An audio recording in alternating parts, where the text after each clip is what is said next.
dengan menjawab pertanyaan. Sumber belajar yang beragam ini tentunya tetap sesuai dengan tujuan pembelajaran yang ingin dicapai atau dengan kata lain mengimplementasikan diferensiasi konten.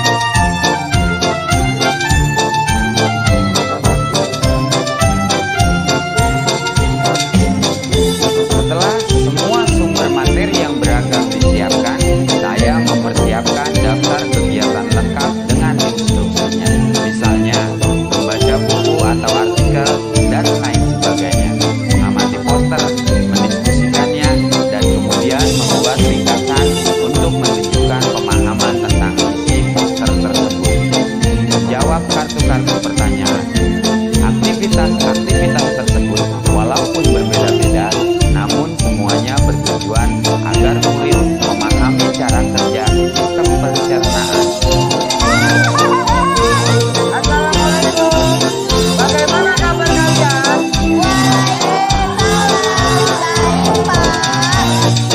Hari ini kita akan belajar tentang sistem pencernaan manusia.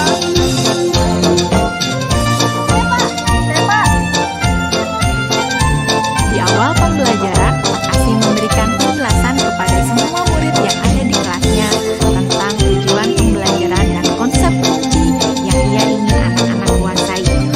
Lewat proses tanya jawab dan contoh-contoh, Asim memastikan bahwa murid-muridnya memahami apa yang dimaksud dengan sistem.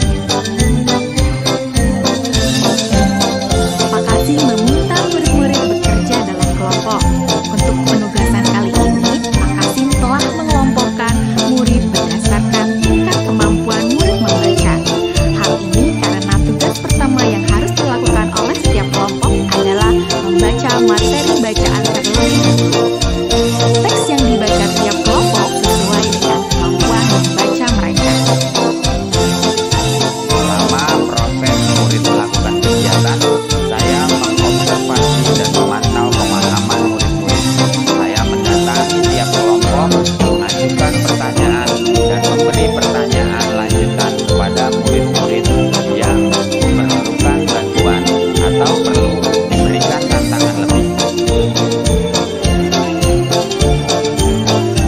Saya juga membuat catatan-catatan penilaian selama proses ini. Setiap jawaban murid, pertanyaan murid, saya perhatikan dan menggunakan informasi untuk menyesuaikan tingkat bantuan yang akan saya berikan pada murid atau berdiferensiasi proses. Sistem pencernaan adalah serangkaian jaringan organ yang bekerja untuk mencernah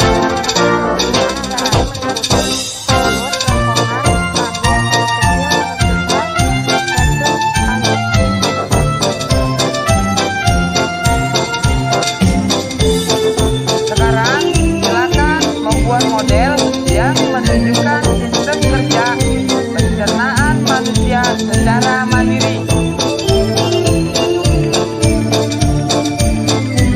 Selama proses murid-murid membuat model sistem pencernaan, Pak Asim berkeliling melihat pekerjaan murid untuk mengetahui sejauh mana pemahaman murid.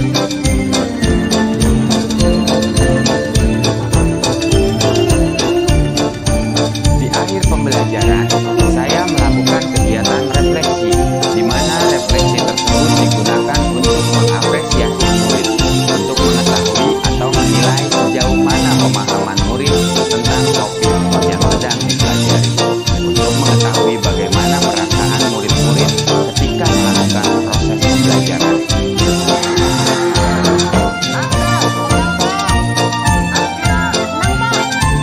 Dan tentunya semua ini dapat menjadi informasi bagi saya untuk mengembangkan proses pembelajaran selanjutnya. Ibu dan Bapak guru hebat,